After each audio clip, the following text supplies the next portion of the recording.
Hey, Detroit Economic Club Young Leaders. We're together in person. First Young Leader event in 559 days. It's so good to see you.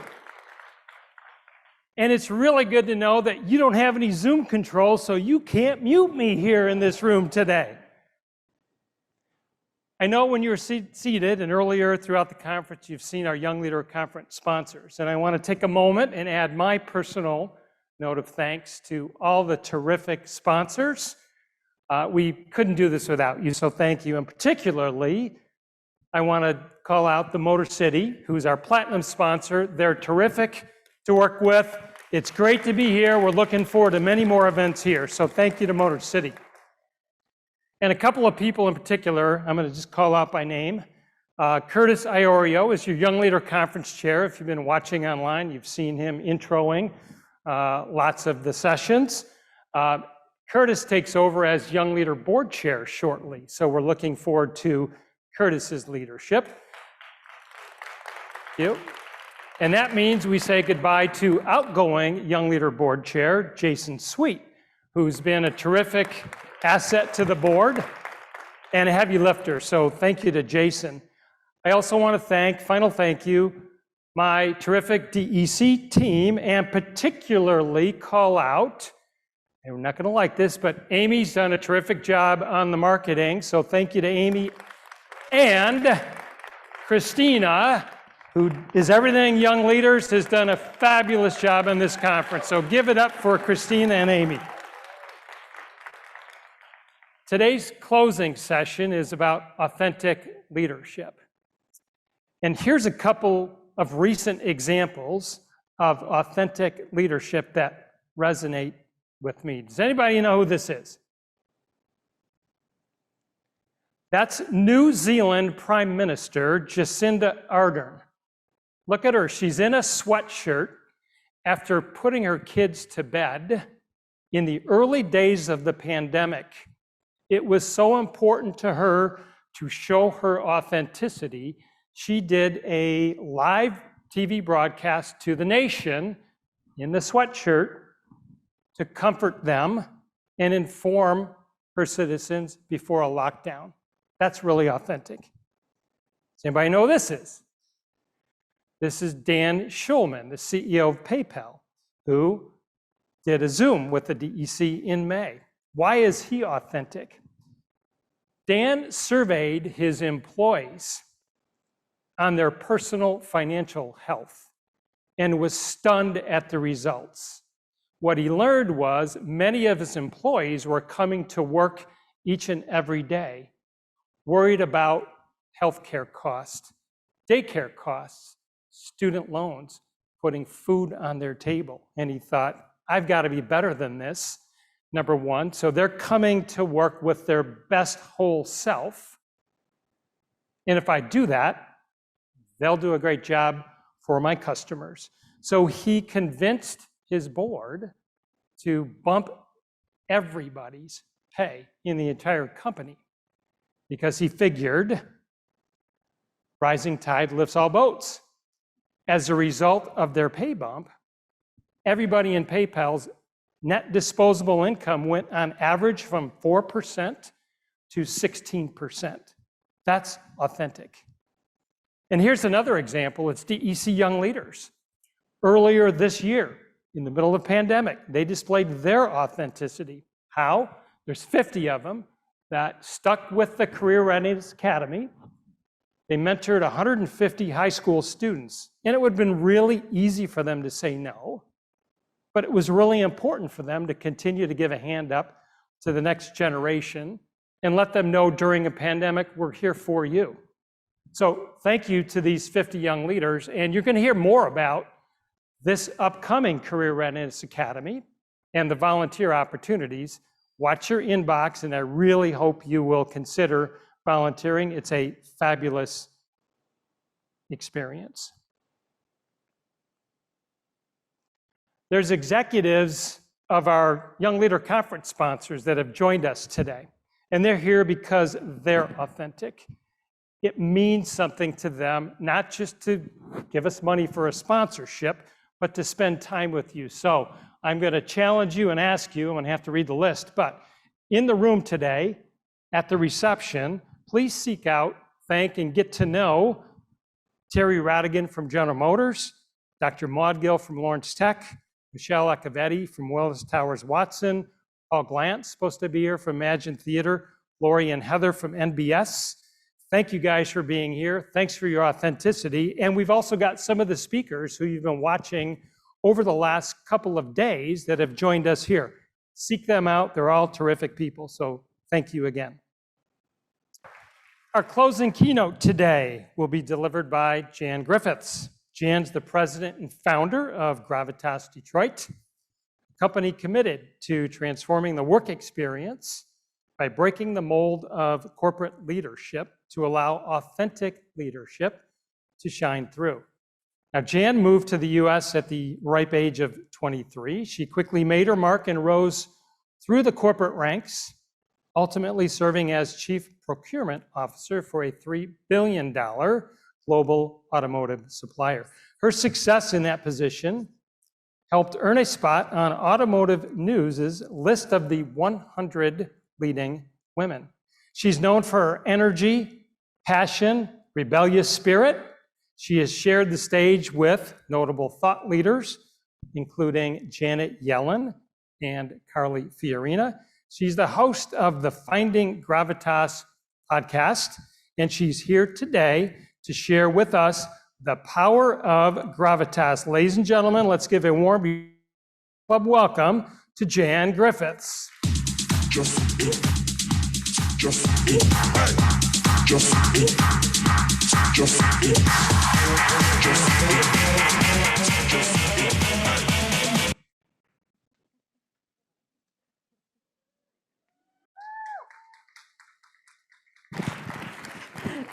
Thank you. I'd sing the rest of that tune, but you wouldn't like it.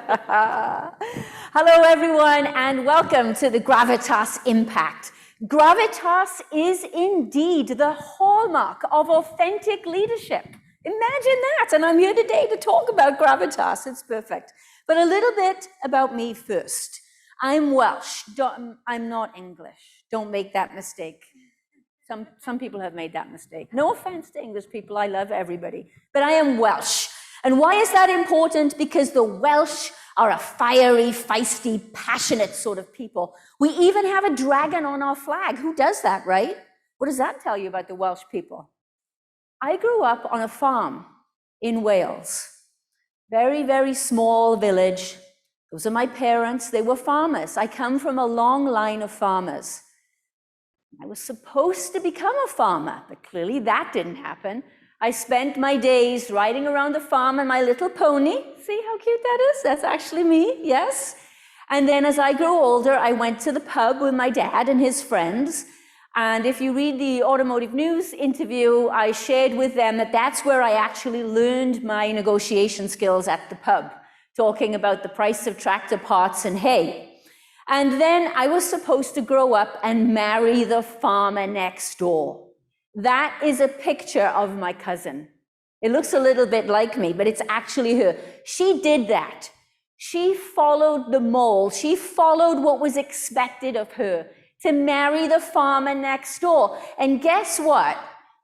I didn't. First of all, he really wasn't that cute. And secondly, it just wasn't for me. I wanted so much more. I did not want to be defined by my environment.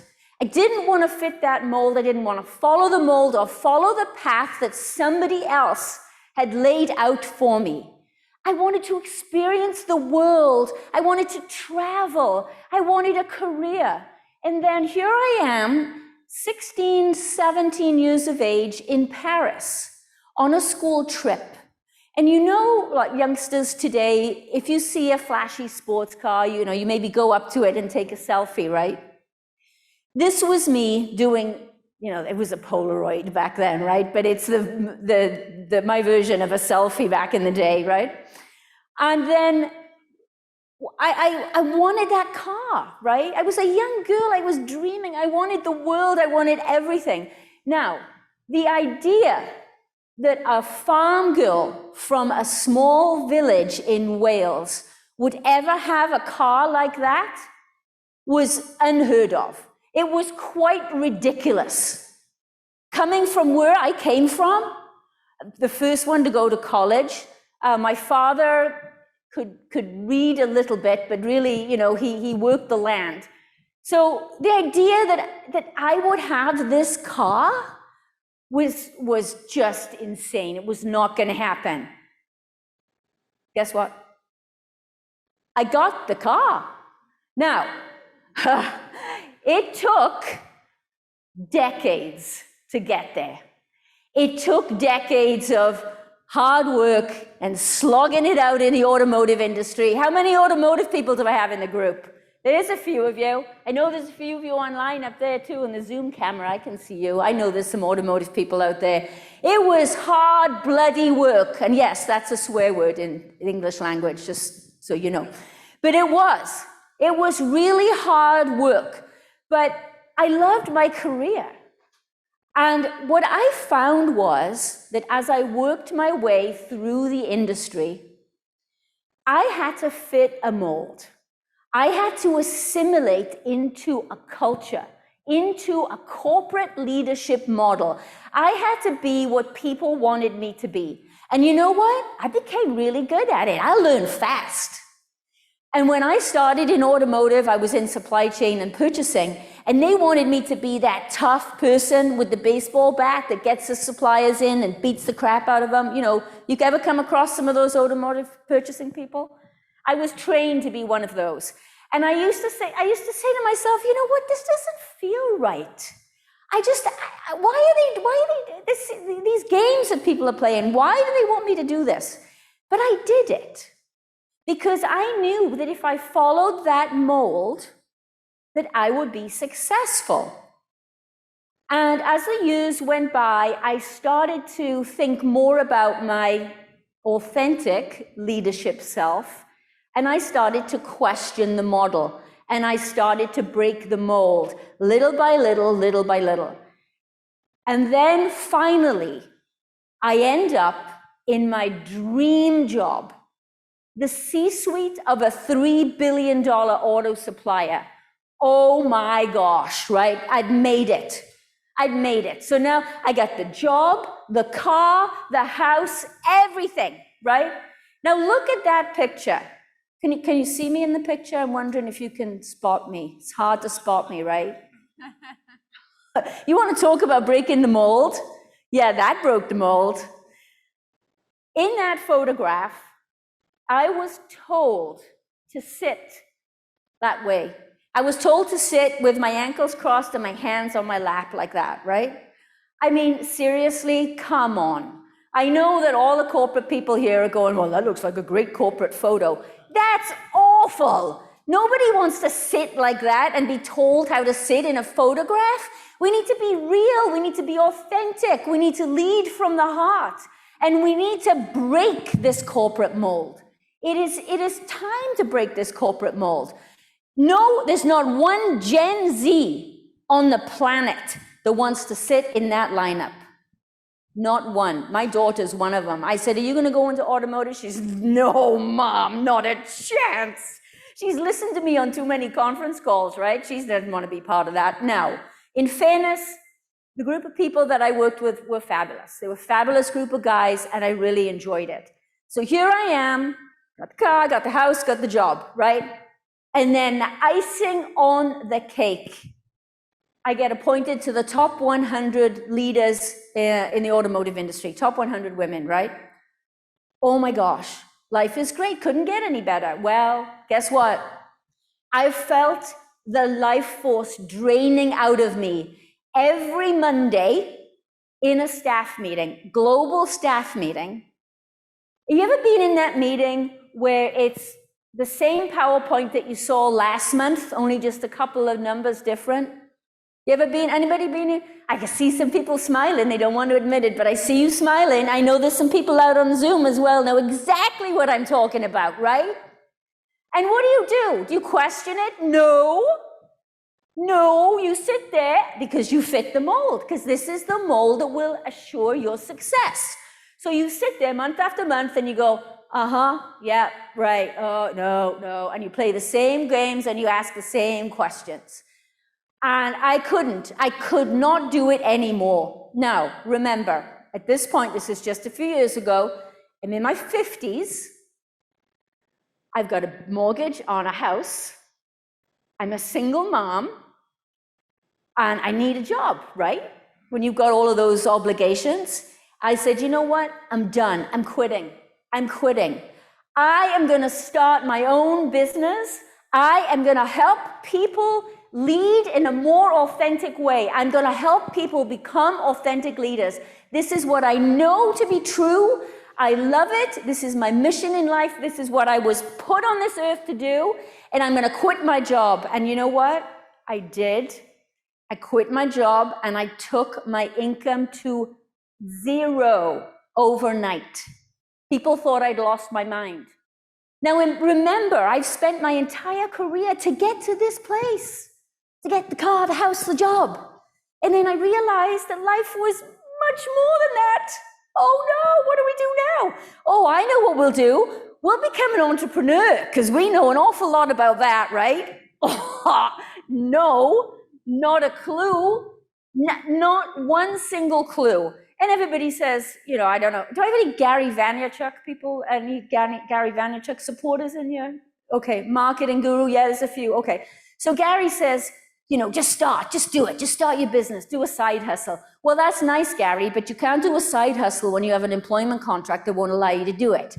So I had to quit my job, start my business. So I started my business. Gravitas Detroit was launched 2.5 years ago.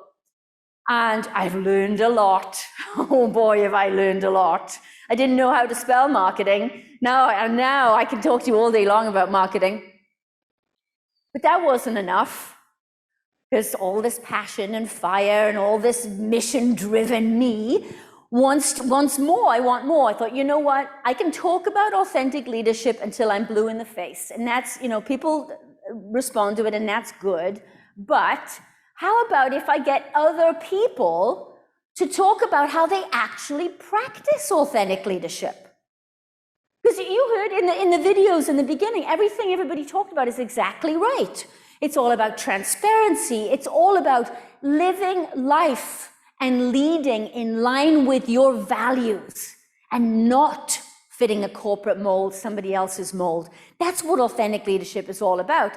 So we launched the podcast and we called it Finding Gravitas.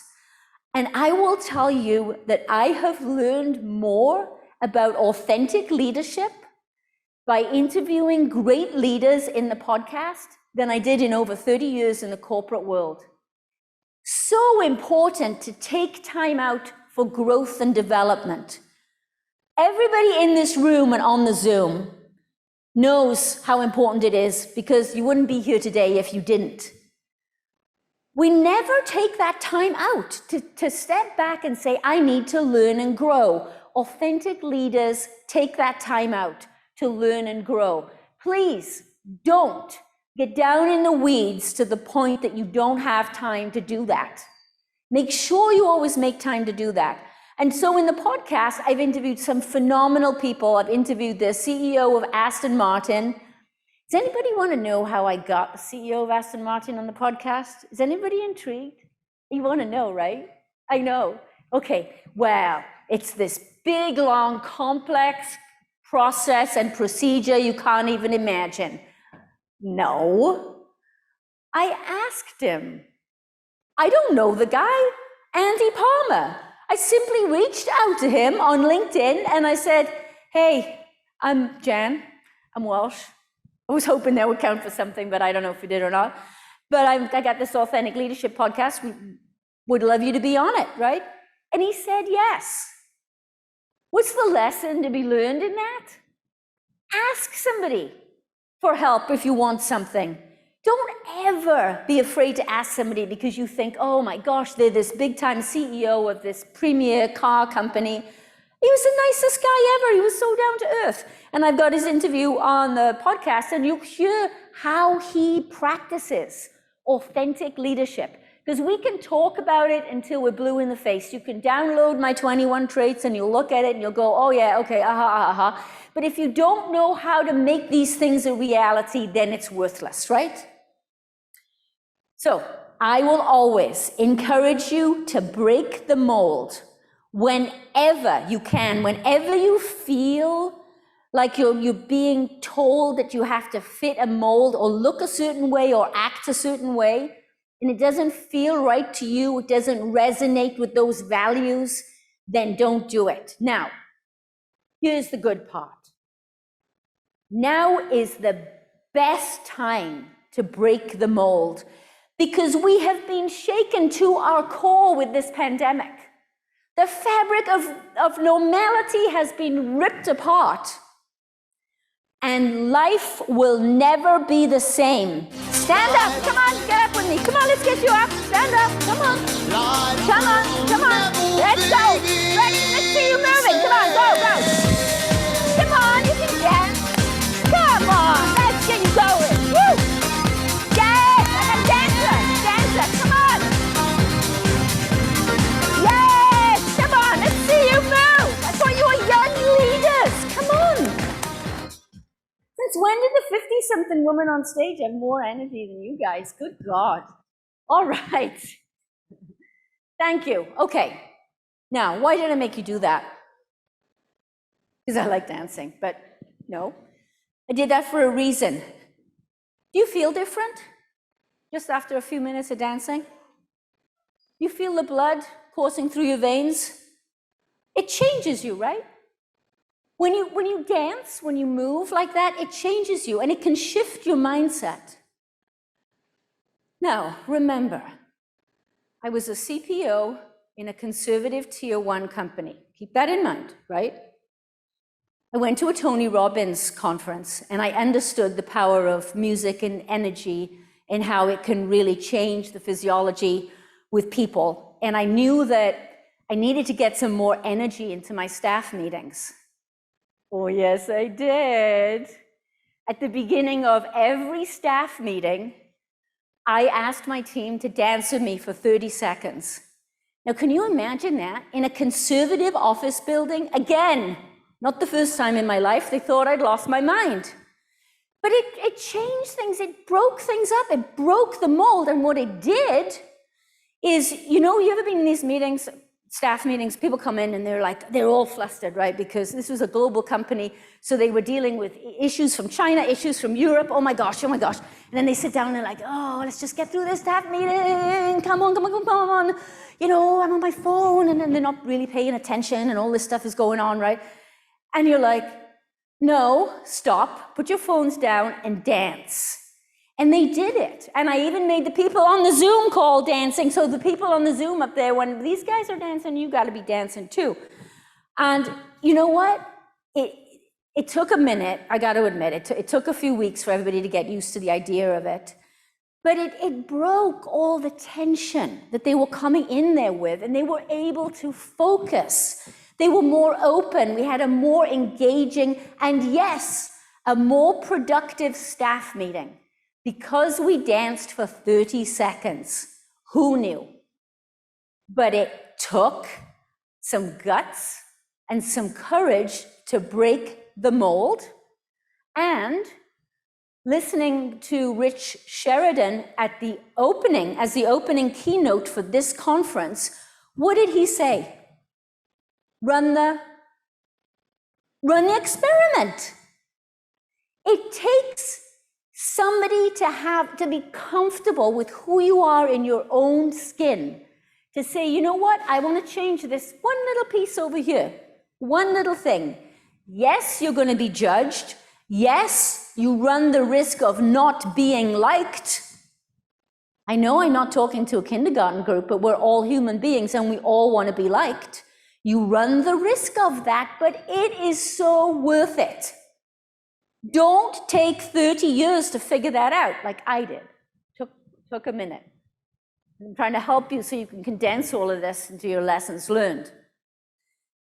So let's talk about the work culture that we're in today, and why am I in such a rush to break this corporate mold of leadership. We have a toxic culture in many businesses today. Can anybody relate to this picture? How many of you felt like the guy in the box? Yeah, a lot of us, right? It's okay. You can admit it. Some of you don't want to admit it. That's okay. But we often feel that way. How many of you have felt forced to be the shark at times? Yeah, right? And it does not feel good.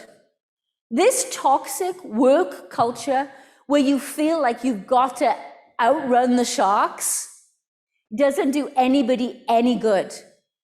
And then you're in the weeds with this, right? Because not only do you have to do your job and move the business forward, but now you got to worry about what all these people behind you are doing because they're coming out to get you. And there are many business cultures out there right now that display this toxic culture. And then you'll see a leader that will play with the sharks. He or she will put one shark against the other. I know you've heard silo mentality, probably until you're blue in the face, right? To me, there's a picture of the silo mentality right there, the sharks. And they can turn on each other. And I've seen leadership models that actually encourage that. And it's up to you to make yourself look good and protect yourself by making others look bad. And when I say it like this and I have this picture, you're like, oh, that's terrible. But it happens and it exists in the workplace today and we tolerate it. No more. I am done with this model of leadership. I've had enough of it. Now, along with this toxic culture comes the lovely model of command and control. Do you know you can't actually control another human being? Do you know that? Have you tried that? Try it. Try it with a kid. That works really well. No. You cannot control another human being. Don't try it, because you'll fail. And why would you want to? The old corporate leadership model was all about treating everybody the same. And a lot of command and control, a lot of, I am the boss. You will do what I tell you to do. And I want you all to do it in the same way.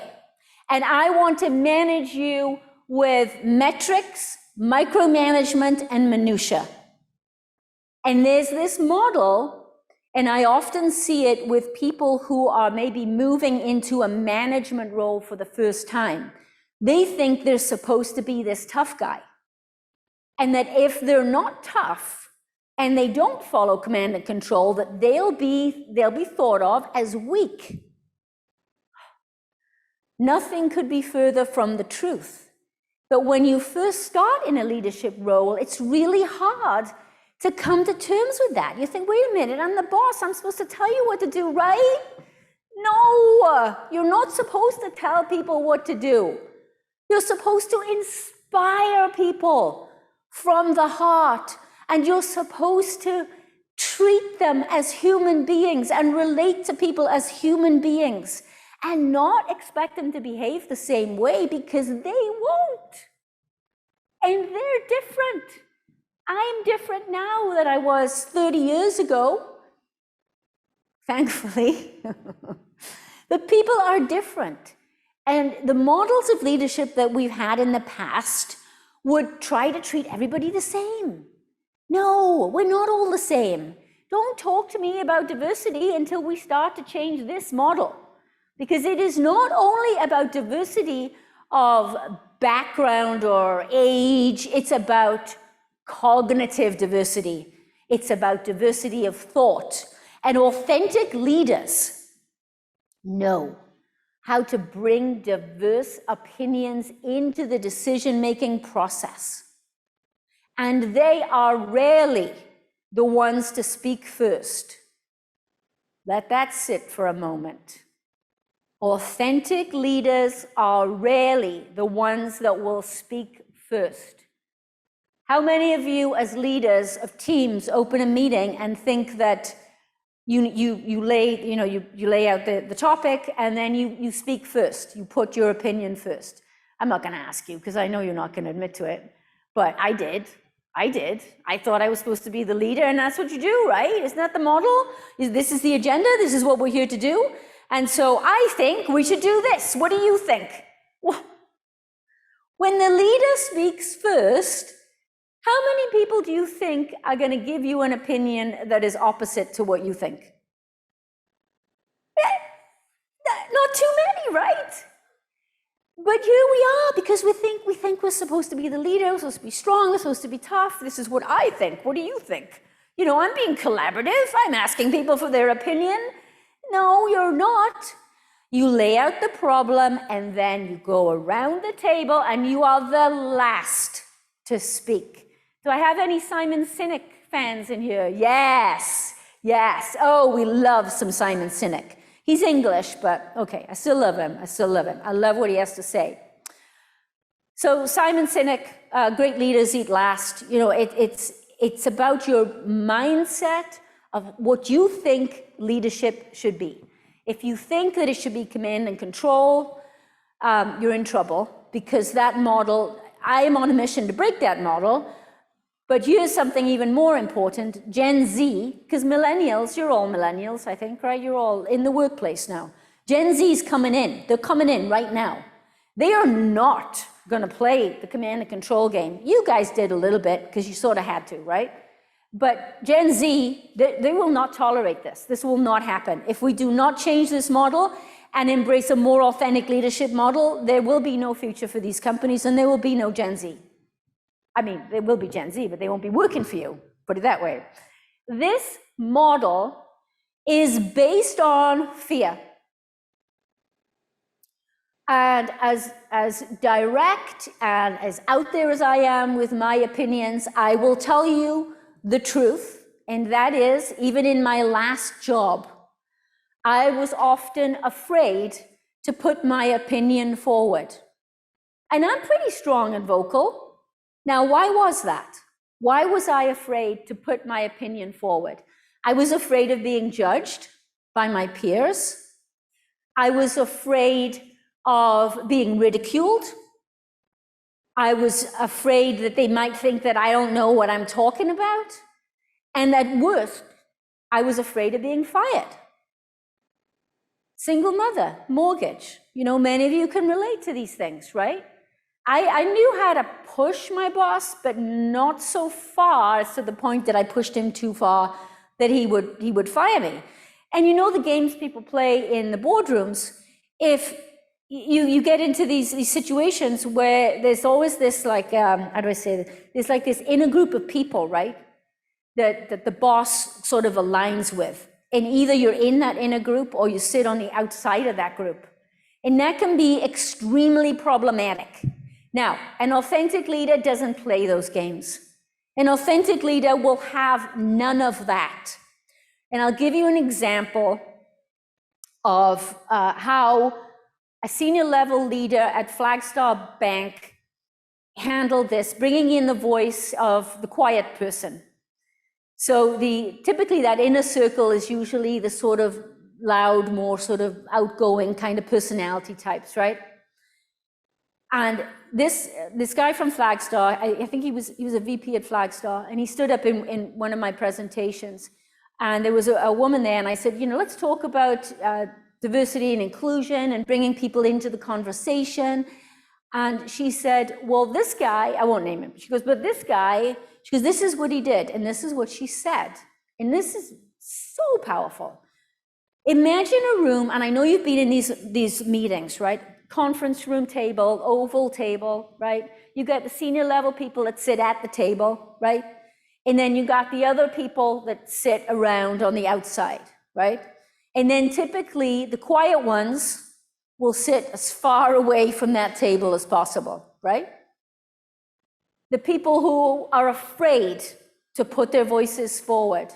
Now, I will tell you that there is probably there's more innovation and creativity in those people than possibly the ones sitting around the inner circle. But what this woman did, she said, I came into the meeting and he was sitting, around the table because he's a VP. He got up, moved back, saw where she was sitting and motioned to her to come and sit in his spot. And then he moved to the back. I've never seen anybody do that. I got a chill just talking about it. Now that is authentic leadership in action. That is showing what inclusion is all about. That's making sure that everybody's voice comes to the table. And all these bullshit games that we play about where people sit and how it all goes down in that conference room, they will have none of that.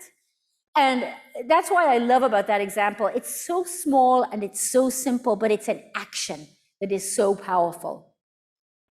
Now, let's talk a little bit about innovation.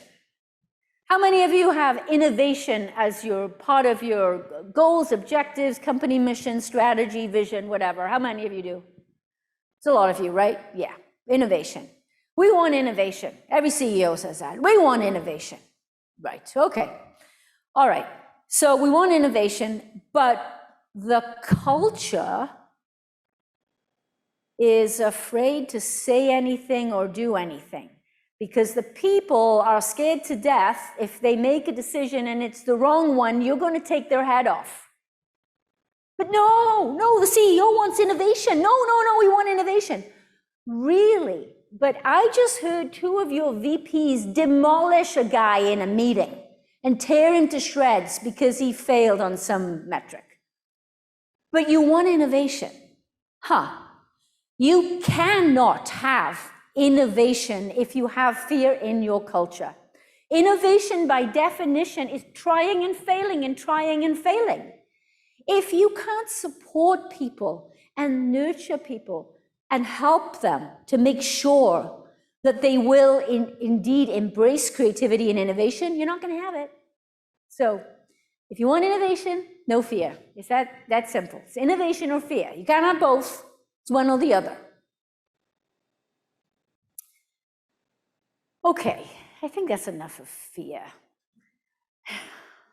It's one of my favorite subjects. I could talk about it for a long time. So let's go back to authentic leadership.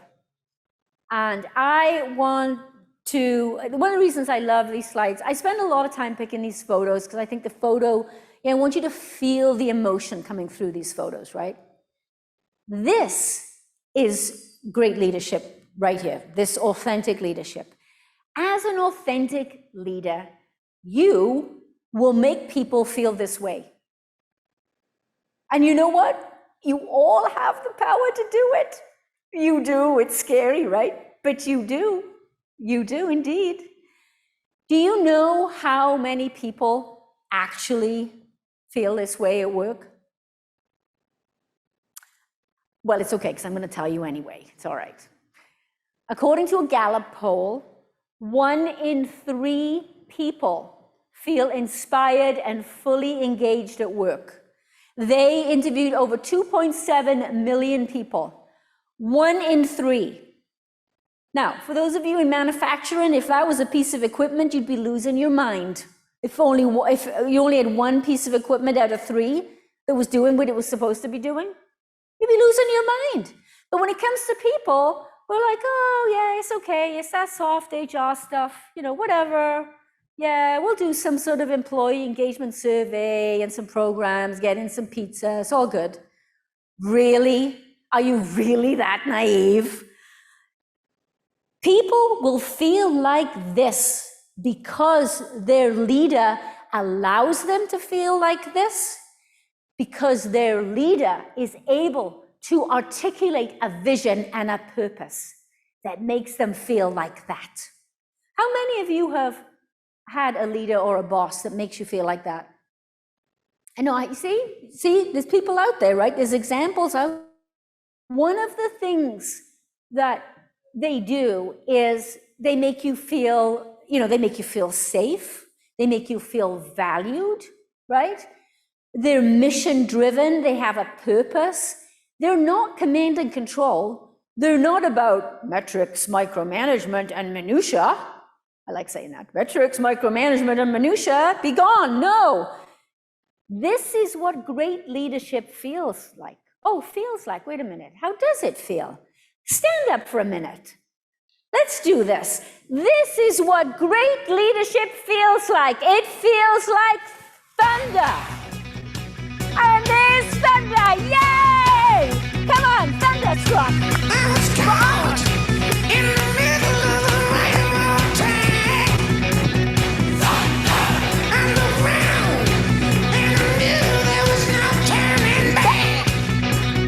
Thunder sound of the drums.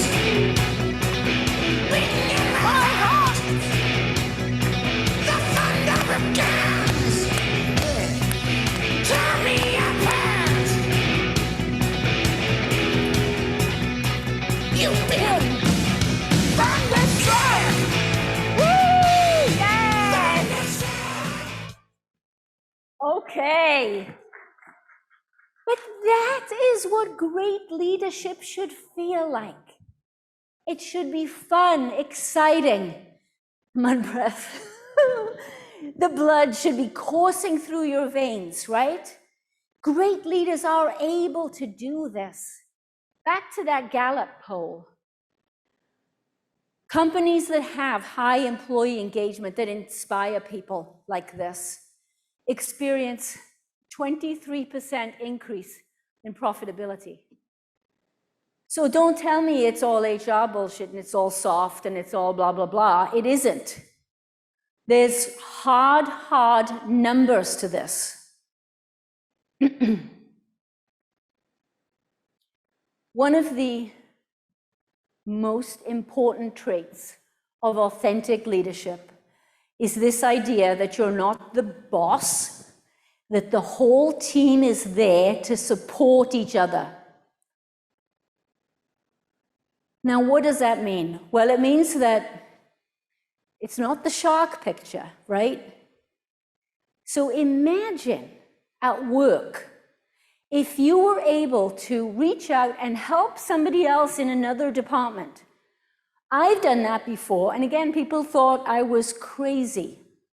I remember working for one company, and we were running out of money, and I remember working with the accounts payable department. And people said to me, "Oh, why are you working with the accounts payable department?" I said, "Hey, we're in this together. This is a business that we're running.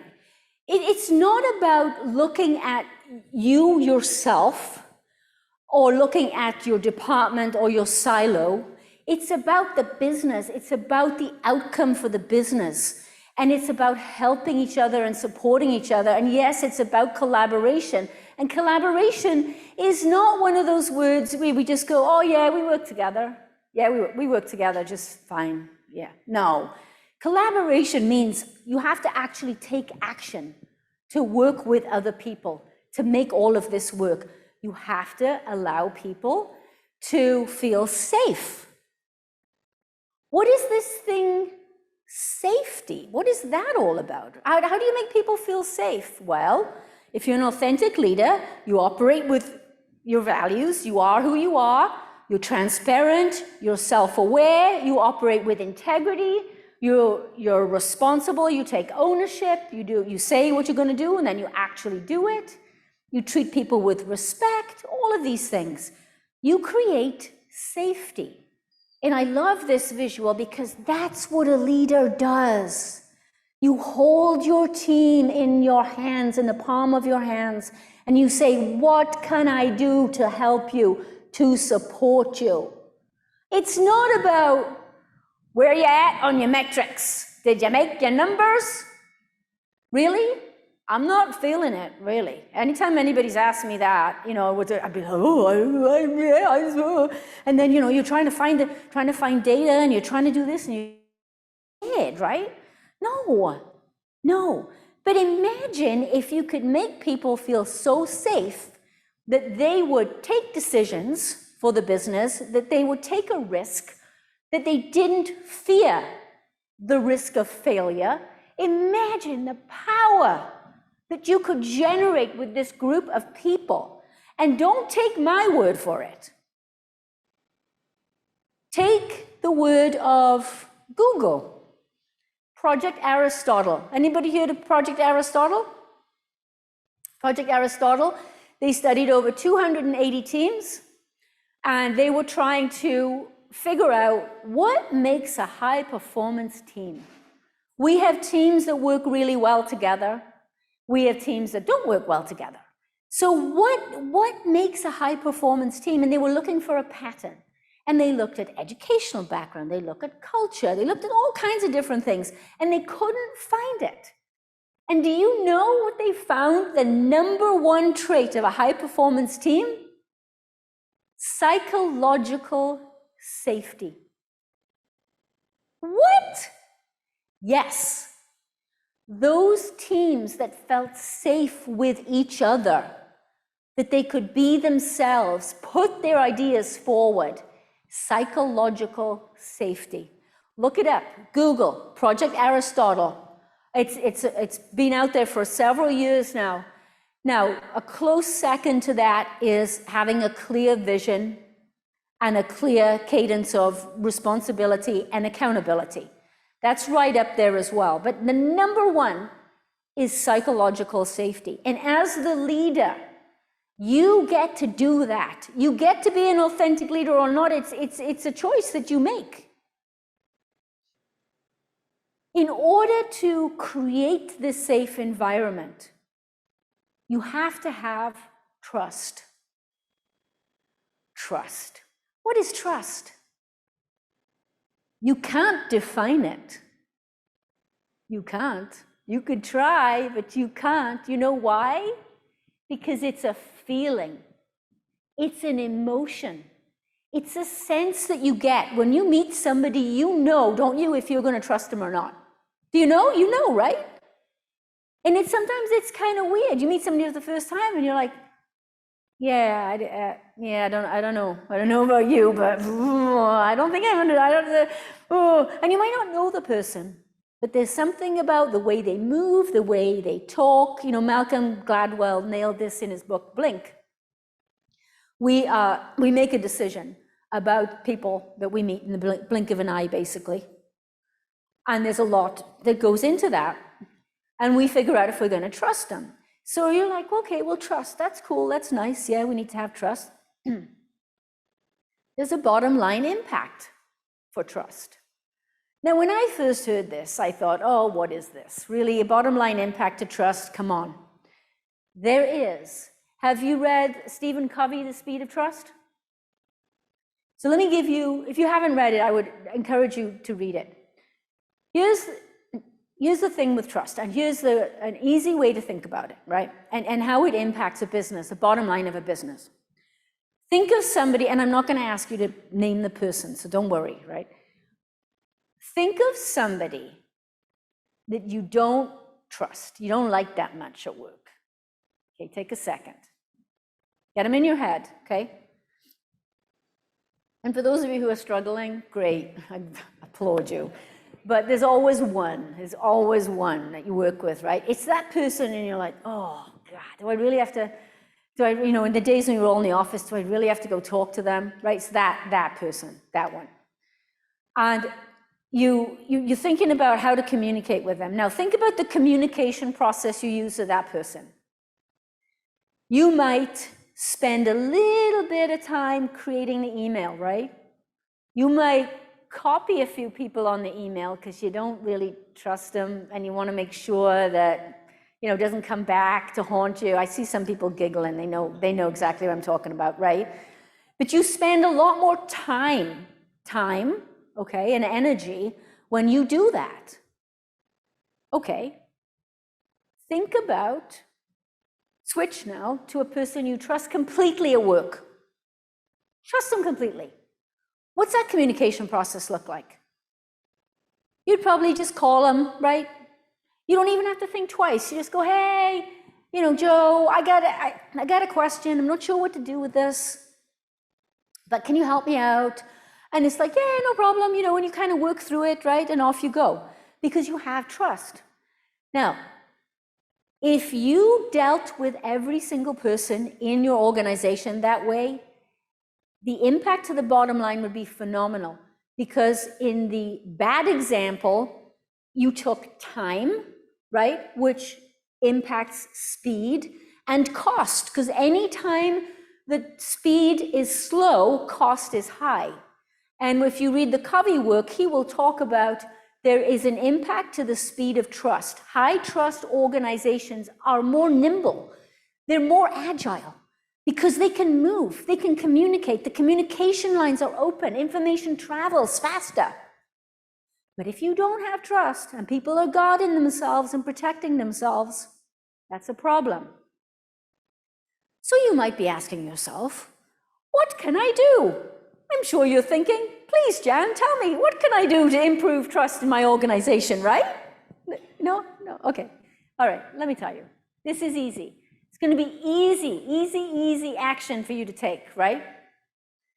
That person that you thought of, the one that you didn't want to communicate with, I want you to step into your full, beautiful, authentic leadership self and take an action to talk to that person and understand their perspective on things, on life. I want you to either set up a one-on-one, have a coffee with them, whatever you're comfortable with, but I want you to take an action. Could you imagine the working world, what it would be like if every person did that? Because what happens is we all stay in our little mold, in our little shell, right? And we're like, oh yeah, I don't like them, I don't trust them, you know, this is where I'm gonna be. But if you could be that person that took that huge step forward, boom. And you know what you'll find is when you take the time to understand their perspective, it will move your relationship forward. There's, I don't know if you've seen the 6 or 9 graphic. I don't have it in this presentation, but there's a guy looking at a 6, and he says, it's a 6. And there's a guy the other side looking at it, and he goes, it's a 9. It's a 9. Who's right? Well, they're both right. They're just looking at it from a different perspective. And I will tell you this, it is not about being right. And you're probably going, what do you mean it's not about being right? I'm a leader, I want to work up the corporate ladder, of course I got to be right. No, it is not about being right. The sooner we get away from this idea of being right and therefore making the other person wrong, the better business outcome we will get. It is about focusing on the business outcome together. And yes, some of you may suffer a little bit along the way, but it's a mindset thing, right? It's about trusting people, and it's not about being right or wrong. It's about getting to the right business outcome together. And authentic leaders really know how to do that. And so, let's go back to authentic leaders again. I think the next, yeah. Why do I use this word gravitas? People ask me this question a lot. Gravitas is the hallmark of authentic leadership. And if you think about the word gravitas comes from the word gravity. Gravity is a force, right? It's a force that pulls you into something. And if you remember from Rich Sheridan's presentation, he talked about the plane with the lift and the thrust. So it's very much aligned. Gravity is a force, and a leader with gravitas is the leader that embodies all the traits of authentic leadership and will indeed inspire a team to feel this way and to act this way. That's what gravitas is all about. So the question for you now is, what do you do, right? What do you do with all this stuff?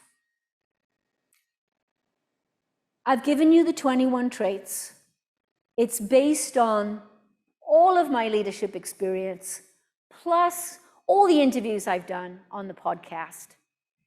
And At the end of the day, it comes down to you making a decision about what you believe the leadership models should be. I believe authentic leadership is the way to go because it just makes life easier for everybody. People feel good, they're inspired, they want to, go for the goal, achieve the mission. It's great, it's inspiring, it's exciting. But you have to have the courage to break that mold. And as Rich said on day one, run the experiment. Start with something small. I'm not suggesting that you all go back and start dancing in your staff meetings. Start small, but start to question the things that don't feel right to you, the things that don't feel in line with your values. Start to question your meetings.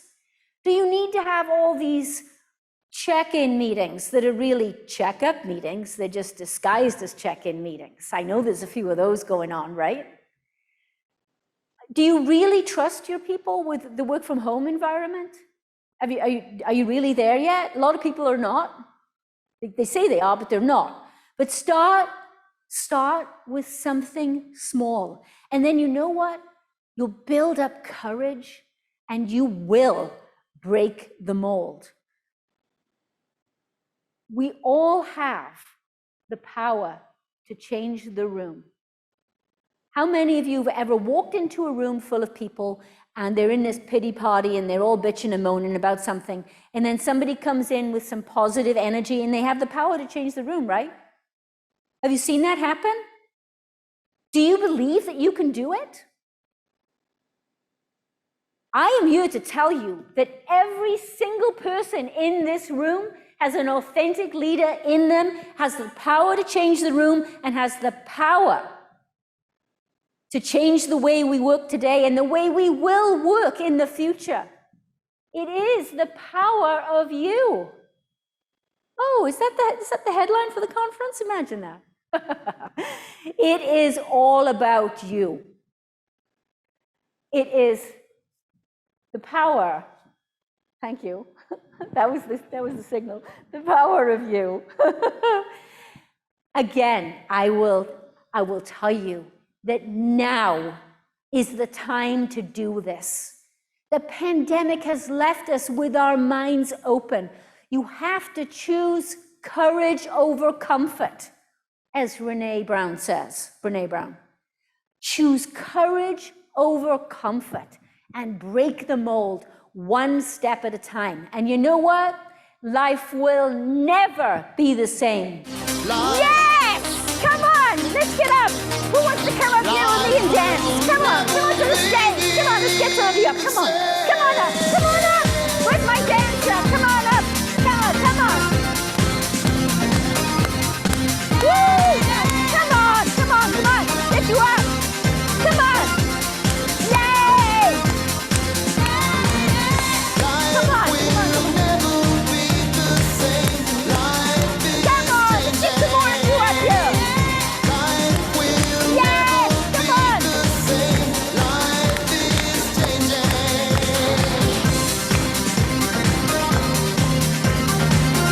Yes. Woo, look how dancers go. Yes, we love it. All right, thank you to the dancers. Thank you, everyone. Thank you very much. And now I think we're opening for a Q&A. We have Mike. Christina's got the mic. Ask me anything, just like the little girl says. Hi, Marletta from Empower. Thank you so much. I have a question though. You didn't really touch on women and leadership and challenges. And I was curious if that was intentional. You did give that one example, but being a woman, are there any additional unique experiences or leadership challenges to layer over everything you shared? Yeah. It depends. It's how you see yourself, right? I grew up in a Welsh farmland. I grew up in a very much a male-dominated environment. But I never saw myself as anything less than. And, people would talk to me early on in my career about the glass ceiling, and I never really saw it. And I think honestly, I think that was somewhat naive of me, to be totally honest with you. But I think that a woman in business, you just cannot be intimidated by it. And you saw that corporate picture, right? I mean, you have to feel, again, you have to feel authentic. You have to feel comfortable in your own skin and know that you have a contribution to make and put your voice forward. And there's been many times when I've been afraid to put my voice forward. It's not easy, but with the right leadership and the right culture, you know, all of this is changing. It is changing right now. I see it happening.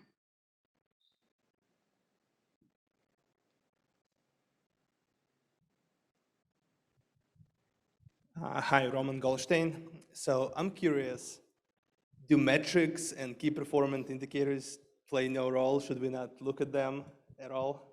I do, I could have guessed that question was coming. Okay. You're running a business. You've got to have metrics. Of course you do. It cannot be all about the metrics. The metrics are, if you will, guideposts for you to get to your vision or your desired state. And of course, you have to know where you stand in business, but it cannot be all about that. You know, many of the corporate leadership models we have today, they're all about the numbers, right? And I don't know how many corporate leadership statements, warning, I'm about to offend a lot of companies right now with this statement, but a lot of these corporate statements say, oh, we're going to be the global manufacturer of this widget, and we're going to create shareholder value and make all our customers happy. Really? Okay, I'm not inspired by that. Starbucks, what's Starbucks going to do? They're going to nurture the human soul one cup of coffee at a time. Ooh, now I'm a little bit more excited. Oh, what about our buddy Elon Musk at Tesla? What's he going to do? Is he going to produce great cars? No. He's going to accelerate sustainable transportation. I think he just changed it to energy, right?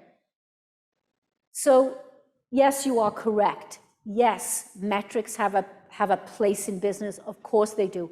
But the vision and the mission and the excitement around the purpose should be at the forefront.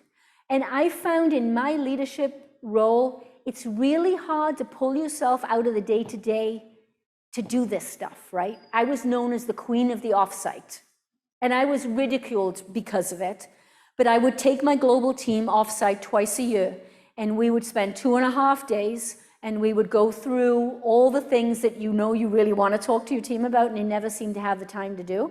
And we would clarify the vision. Are we operating in line with the vision? What about our behaviors as a team? Do we have a brand as a team, team traits? Are we behaving that way? Why are we not? Who's on board with us? Who isn't? Those kinds of things. And then the other thing I would mention is, I didn't mention it in my speech, but this word volition. I interviewed president of a bearing company on my podcast, Jason Stalker. Some of you may know him, he's local. And he talked about volition. And I've always had this, right? It's this ability to commit to something even though you don't know exactly how you're going to get there. And in my corporate role, we were launching a program with a major OEM, and we had failed with this OEM time and time again. And I was responsible for the supply base. And nobody thought that we would ever do everything on time. They just didn't, right? Because there was no history to prove we'd ever done it.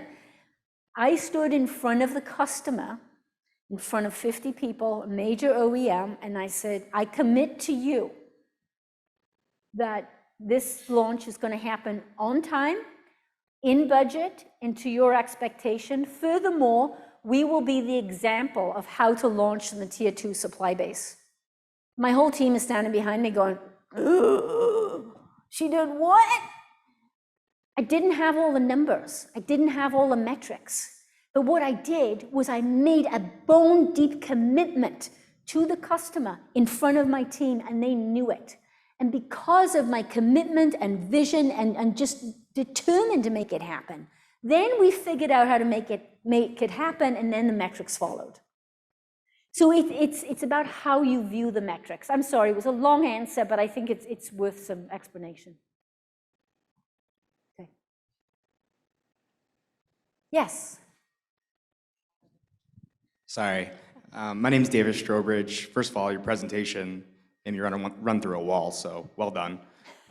Second, for those of us that are more early in our careers and are not in leadership roles, how do we lead from where we currently are in our organization?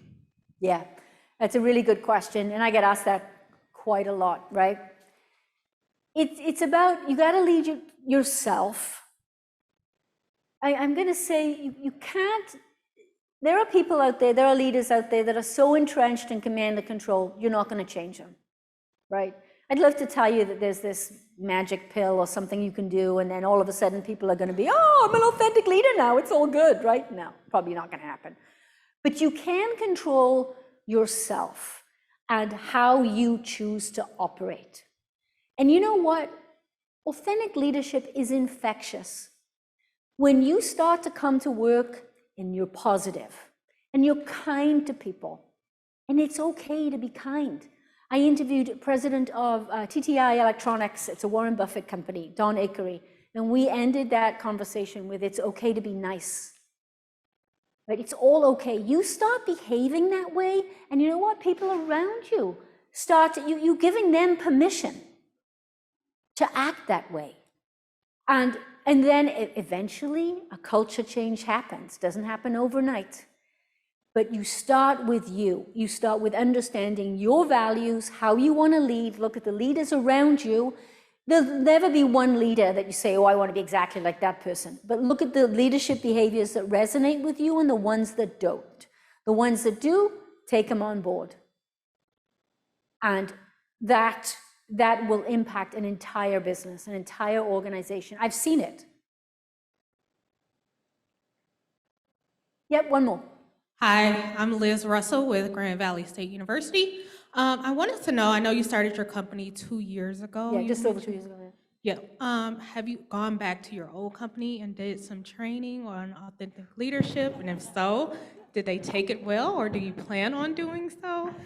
And then my other question, I kind of have two, I'm sneaking in. With you starting your own entrepreneurship journey, I know you talked about trust over fear. How is that going with trusting yourself and through this journey? Oh, that's good. Okay, first question's easy to answer, no.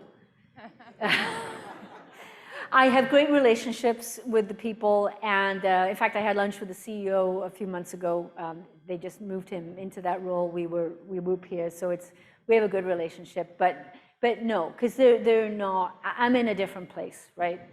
But the second part of your question was about this getting into this entrepreneurial journey, right? Now, remember, I didn't know anything about being an entrepreneur. I knew that there was this whole entrepreneurial ecosystem in Detroit, right? And I sort of tapped into that a little bit. But it's about this volition, right? It's about trusting myself. I know this business will work. I mean, I didn't expect the pandemic to come and knock me off my perch, but hey, you know, one of the traits of authentic leadership is resilience, right? It's being resilient with no matter what comes at you. But I just have this bone deep commitment that it's going to work, and I'm not afraid when I don't know something. We started the podcast, right? I didn't really know what a podcast was in the beginning. I'm serious. And now I'm giving presentations on how to do a podcast. We even go into companies and do internal podcasts for companies for employee engagement. I mean, if you would have said to me, you're going to be giving a presentation on a podcast, I would have laughed. But I learned, I watched YouTube videos, I talked to people, you know, I just figured it out because I had that commitment. And have you ever read the work by Carol Dweck on growth mindset versus fixed mindset? If you haven't read that book, I would highly recommend it. Carol, it's spelled DWE. We'll put put it in the note. I forget how to spell her last name, but she's a Stanford psychologist. And she basically says there are two kinds of people in this world. You either have a fixed mindset, which means you believe that, hey, you know, we're born with these traits and you can't change them. and great people and great athletes are just born that way. You know, they're just lucky they were born that way. Or you believe in a growth mindset where you can learn the skill. And I'm growth mindset. I'm like, okay, listen, if I decide I'm going over there, I'm going over there. It doesn't matter what comes at me or what I need to figure out to get there, I'm going there. Does that help answer your question? Okay. All right. Thank you, everybody. It's been an absolute pleasure.